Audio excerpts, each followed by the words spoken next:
हाय दोस्तों, मेरा नाम इंद्रेश कुमार है। जैसा कि आप देख रहे हैं अपना एजुकेशन चैनल, और आज मैं एंशिएंट हिस्ट्री का तीसरा या चौथा वीडियो डाल रहा हूँ। तो वैदिक काल में अब हम पढ़ेंगे उत्तर वैदिक काल के बारे में। इसमें देखते हैं उत्तर वैदिक काल में आर्यों का पूरब की ओर विस्तार अधिक हुआ, और अथर्ववेद में उल्लेख मिलता है कि अंग एवं मगध आर्य संस्कृति से बाहर थे। शतपथ ब्राह्मण में सदा नीरा यानी गंडक एवं नर्मदा नदी का उल्लेख मिलता है।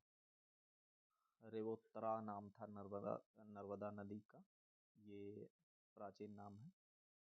उत्तर वैदिक काल में राजनीतिक जीवन कैसा था? तो भारत एवं कुरु कबीले आपस में मिलकर कुरु राज्य का निर्माण किया। एक कुरु नाम जो भरत एवं पुरु दो कबीले थे, वो मिल करके एक राज्य का निर्माण करते हैं, कुरु जिसका नाम रखते हैं।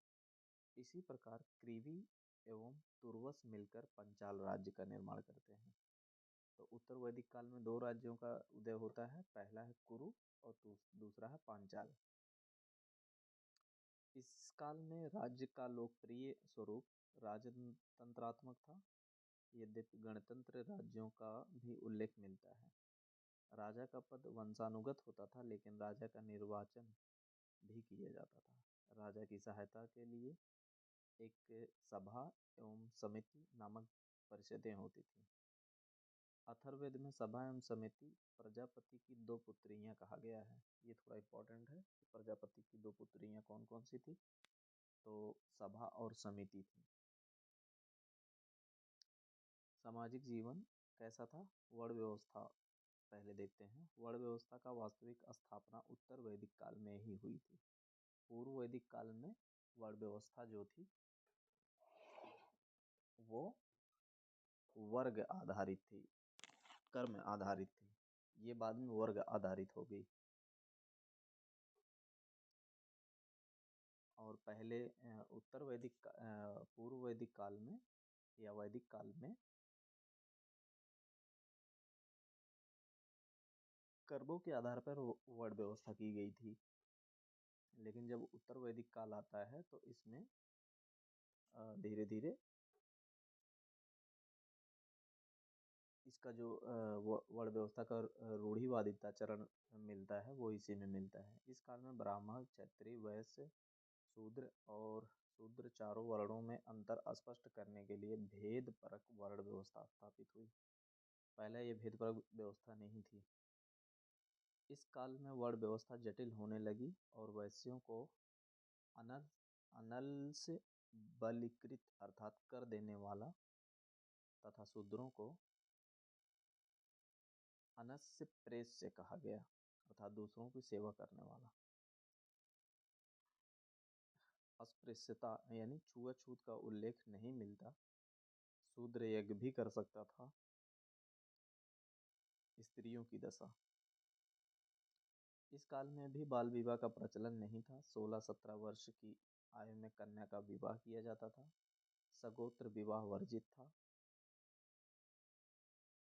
और सगोत्र मतलब एक गोत्र हुआ करते थे। गोत्र उसे कहते हैं जो एक ही ऋषि के यहाँ, मान लो कोई विश्वामित्र के पास पढ़ रहा है, कोई किसी और के पास पढ़ रहा है, तो अगर जो विश्वामित्र के पास पढ़ रहा है वो एक गोत्र कहलाएगा, जो दूसरे के यहाँ शिक्षा ले रहा वो दूसरा गोत्र कहलाएगा। तो इस तरह ऋषियों के अनुसार गोत्र बटे हुए थे। तो जो जिस ऋषि से पढ़ा हुआ वो आपस में भाई भाई थे, भाई बहन माने जाते थे, तो इसलिए उनका विवाह उसमें नहीं हो सकता था। तो जिसका गोत्र एक है उसका विवाह वर्जित था। आज भी जो रूढ़िवादी ब्राह्मण वगैरह या और जातियां हैं उनमें गोत्र ये देखते हैं और विवाह नहीं होता जब कुंडली वगैरह मैच कराते हैं। तो सगोत्र विवाह वर्जित था। और इस काल में भी स्त्रियों को शिक्षा दीक्षा का पूर्ण अधिकार प्राप्त था। स्त्रियां गुरु आश्रम में जाकर शिक्षा ग्रहण करती थी। ये उत्तर वैदिक काल की बात है। उस समय स्त्रियां भी स्कूल जाती थी, लेकिन बाद में धीरे धीरे आते आते ये रूढ़ियाँ और आगे बढ़ती जाती हैं, फिर स्त्रियों की शिक्षा वर्जित हो जाती है। मैत्रायणी संहिता में स्त्रियों को अत्यंत असत्यभाषी कहा गया है। इसी ग्रंथ में स्त्रियों को मनुष्य की 3 बुराइयों में से एक बताया गया है। ये बुराइयां हैं शराब, जुआ एवं स्त्री। यही बात कुरान में भी मिलती है, उसमें भी स्त्रियों के प्रति यही भाव रखा गया है।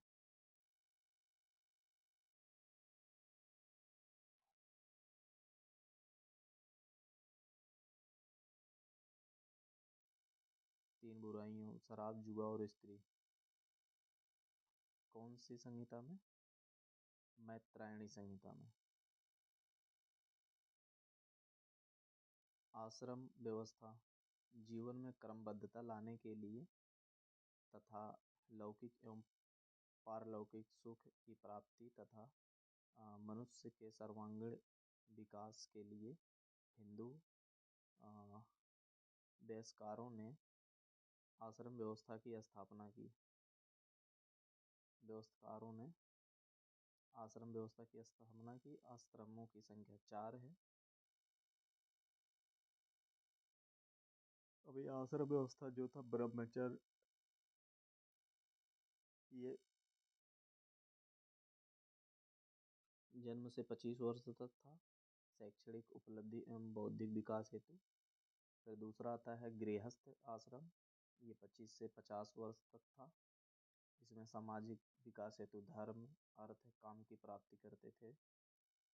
फिर आता है तीसरा वानप्रस्थ, इसमें 50 से 75 वर्ष का आध्यात्मिक उत्कर्ष हेतु था। फिर आता संन्यास आश्रम, ये 75 से 100 वर्ष मोक्ष प्राप्ति तक, यानी मरने तक संन्यास आश्रम। तो ये हिंदू धर्म की 4 आश्रम व्यवस्था थी जो हिंदू संस्कृति में मिलता है। पहला ब्रह्मचर्य आश्रम, ये जीवन को 100 साल मान के चलते थे और उस 100 सालों को 25-25 के हिसाब से बांट दिया था। तो 25 तक ब्रह्मचर्य, फिर 25 के बाद गृहस्थ आश्रम, फिर 25 साल वानप्रस्थ और फिर सन्यास। अब आता है चारों आश्रमों में गृहस्थ आश्रम को सर्वश्रेष्ठ बताया गया है। तो गृहस्थ आश्रम में रहते हुए भी लोग मोक्ष प्राप्त कर सकते थे, ऐसा मनुस्मृति बताती है और इसी को सर्वश्रेष्ठ माना है। संस्कार, संस्कारों में 16 संस्कार आते हैं हिंदू धर्म के अनुसार। बौद्ध धर्म के अनुसार 16 क्या 46, कहीं कहीं 32 भी मिलता है, वो आगे देखते हैं। तो मनुष्य के स्वरूप को सुसंस्कृत एवं परिष्कृत करने के लिए संस्कारों की व्यवस्था की गई है। संस्कारों का लोकप्रिय उद्देश्य अशुभ शक्तियों का निवारण करना तथा भौतिक समृद्धि प्राप्त करना था। हिंदू धर्म में 16 संस्कार सर्वाधिक लोकप्रिय है। 16 संस्कारों में सबसे पहला स्टार्ट होता है हमारा गर्भाधान, माँ के गर्भ में जीव की स्थापना। जब संभोग होता है, संभोग के समय जब किसी बच्चे का वो प्रेगनेंसी होती है, तो उसी को पहला संस्कार कहते हैं, गर्भाधान। फिर दूसरा होता पुत्र प्राप्त हेतु पुंसवन, एक संस्कार किया जाता था, एक तरह से ओकेजन किया जाता था घर में जब बच्चे गर्भ में रहते थे, पुत्र के प्राप्ति हेतु, बच्चा लड़के के लिए। फिर तीसरा होता था सीमांतोन्नयन, गर्भिणी स्त्री के सुख सांत्वना हेतु, ये तीसरा संस्कार था। चौथा संस्कार था जात कर्म, शिशु के जन्म के समय करते थे। फिर पांचवा संस्कार होता है नामकरण, शिशु का जब बच्चे का नाम रखते थे। निष्क्रमण, घर से पहली बार निकलने पर उस बच्चे का संस्कार होता था निष्क्रमण। अन्नप्राशन, पहली बार अन्न ग्रहण करने को बच्चा पहली बार खाना खाता था, तो ये होता था। फिर चूड़ाकरण, मुंडन संस्कार इसको कहते हैं, जब पहली बार सिर का मुंडन करवाते थे, टकला करवाते थे। फिर आता है कर्ण वेधन, जब शिशु का कान छेदा जाता था, चाहे लड़का हो चाहे लड़की, दोनों का छेदा जाता था, एक चाहे एक ही चाहे दोनों, पर कर्ण वेधन ये भी संस्कार था। फिर विद्यारंभ, जब शिशु को अक्षर ज्ञान कराया जाता था सबसे पहली बार, तब विद्यारंभ करवा दिया। फिर उपनयन संस्कार, जब बालक या कन्या गुरु आश्रम में प्रवेश करने से, ध्यान रखना ये उपनयन संस्कार बाद में स्त्रियों और शूद्रों के लिए वर्जित कर दिया जाता है मनुस्मृति के अनुसार। ये उपनयन संस्कार बंद कर दिए कि ये अगर संस्कार मिल गया तो स्त्रियां और शूद्र जो हैं ये ऊंचे स्थान प्राप्त कर लेंगे। ये उपनयन संस्कार उनके लिए वर्जित था, ऐसा शास्त्रों में मिलता है। इसीलिए हमारा भारत बहुत पीछे चला गया।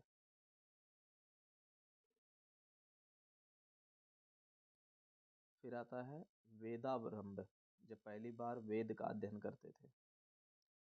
केशांत, जब पहली बार दाढ़ी या मूछ बनवाता था बच्चा तो उसको केशांत संस्कार। फिर समावर्तन, शिक्षा पूर्ण होने पर गुरु द्वारा संपन्न, जब उनको सर्टिफिकेट दे दिया जाता था कि अब तुम, जैसे डिग्री एक तरह से, तो समावर्तन। फिर विवाह, ध्यान रखना विवाह भी एक संस्कार है इसमें हिंदू धर्म में, लेकिन सोशियोलॉजी के अनुसार विवाह एक संस्था है। Marriage is a social institution, ठीक है, लेकिन हिंदू धर्म के अनुसार ये संस्कार है जब गृहस्थ जीवन प्रारंभ करने के लिए। इसके अनुसार फिर जब व्यक्ति गृहस्थ जीवन में आता है तो उसका सोशलाइजेशन उस हिसाब से होता है। फिर अंतिम आता 16वां अंत्येष्टि, मृत्यु के बाद अंतिम संस्कार, चाहे उसको जला दो चाहे दफना दो। वैसे हिंदू धर्म में जलाने का परंपरा रही है। कृषि कैसा था? उत्तर वैदिक काल में पहली काल में कृषि की महत्ता बढ़ गई। तैत्रेयी उपनिषद में उल्लेख मिलता है कि अधिक अन्न पैदा करना यही हमारा संकल्प होना चाहिए। शतपथ ब्राह्मण में व्यवस्थित ढंग से कृषि करने का उल्लेख मिलता है। काठक संहिता में उल्लेख मिलता है कि हल को खींचने के लिए 24 बल लगाए जाते थे। फिर आता पशुपालन।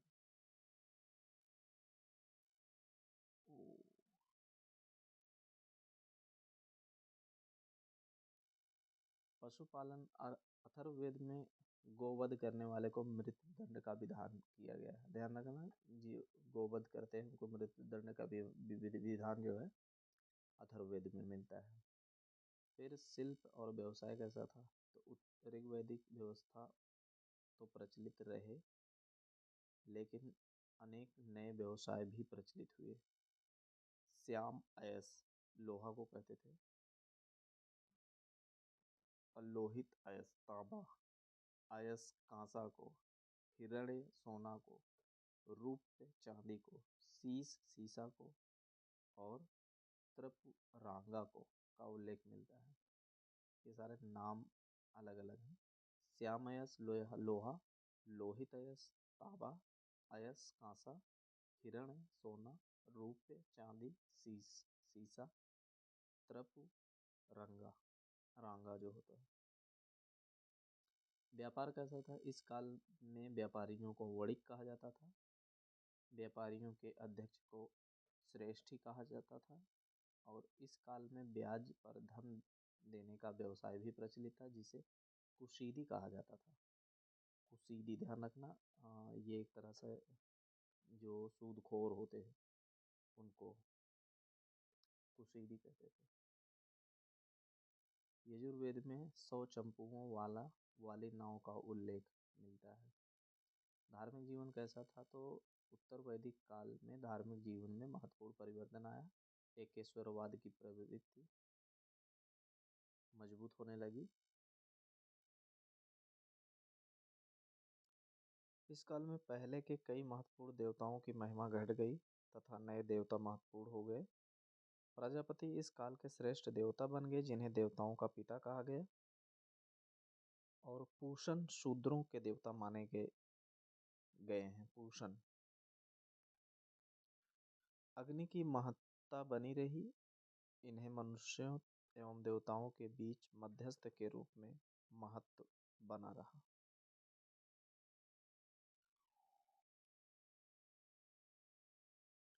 वैदिक काल से संबंधित कुछ महत्वपूर्ण तथ्य हैं, इसको देखते हैं। ऋग्वेद के 2 से 7 तक के मंडल सबसे प्राचीन हैं, इन्हें वंश मंडल भी कहते हैं। गायत्री मंत्र की रचना ऋग्वेद के 3रे मंडल में हुई है, इसके दृष्टा विश्वामित्र हैं। दास राज युद्ध परुष्णी नदी के तट पर लड़ा गया था। ऋग्वेद में वर्णित अनु, द्रुहिया, तुर्वस, यदु एवं पुरु कबीलों को पंचजन कहा गया है। ऋग्वेद में नियमित सेना का उल्लेख नहीं मिलता। इस काल में सेना को प्रीत या प्रीतना कहा गया था। बोगज कुई अभिलेख में हिति एवं मितानी नामक के 2 कबीले के बीच हुई संधि का उल्लेख मिलता है। बोगज कुई अभिलेख में हिति एवं मितानी नामक 2 कबीलों के बीच हुई संधि का उल्लेख है। वैदिक साहित्य में सप्त सैंधो यानी सिंधु प्रदेश को देवकृत योनि अर्थात देवताओं द्वारा निर्मित क्षेत्र कहा गया है। बाल गंगाधर तिलक ने the Arctic home of the Aryans नामक पुस्तक लिखी। इन्होंने आर्यों का मूल स्थान उत्तरी ध्रुव बताया है। ध्यान रखना, बाल गंगाधर तिलक ने the Arctic home of the Aryans यानी कि जो आर्यंस थे उनका जो वास्तविक स्थान था वह उत्तरी ध्रुव यानी कि आर्कटिक की ओर बताया है। और इसी प्रकार का मत एक पुस्तक है बोलगा से गंगा, उसमें भी व्यक्त किया गया है। तैत्रेयी उपनिषद में उल्लेख मिलता है कि सदा सत्य बोलो तथा सदा धर्म का पालन करो। वैदिक काल में शिक्षा का स्वरूप मौखिक था। उस समय लिखने का प्रचलन कम था,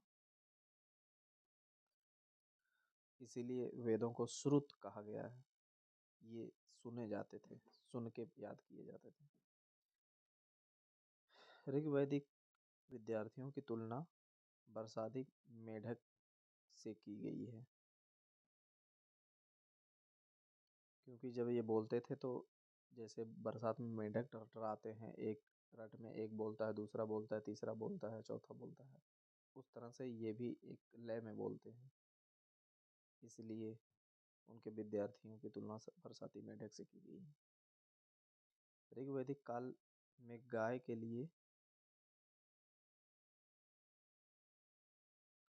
लिए युद्ध हो जाते थे, इसलिए युद्ध को गविष्टि कहा गया है। गविष्टि, जो गाय के लिए युद्ध होता था उसको गविष्टि कहा गया है। राज्याभिषेक ब्राह्मण, क्षत्रिय एवं वैश्य मिलकर 17 प्रकार के जल से करते थे। स्त्री विद्यार्थियों की भी 2 श्रेणियां होती थी। पहला था सधोवधु, सद्योवधु। ये 16 से 17 वर्ष की उम्र तक गुरु आश्रम में रहकर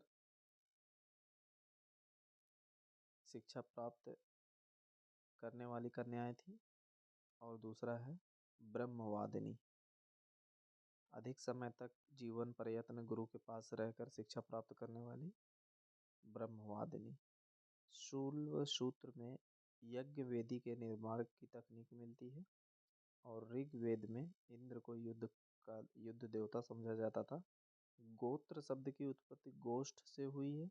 गोष्ठ का अर्थ होता उस स्थान जहाँ सामूहिक रूप से गाय रहती थी। और गोत्र शब्द का सर्वप्रथम उल्लेख ऋग्वेद में हुआ है।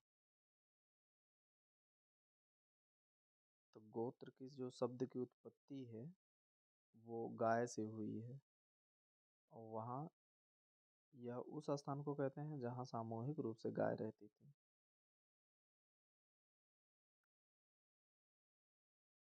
आगे हम देखते हैं प्राचीन भारतीय धर्म एवं दर्शन, जिसमें जैन धर्म या बौद्ध धर्म होंगे। ठीक है, तब तक के लिए धन्यवाद।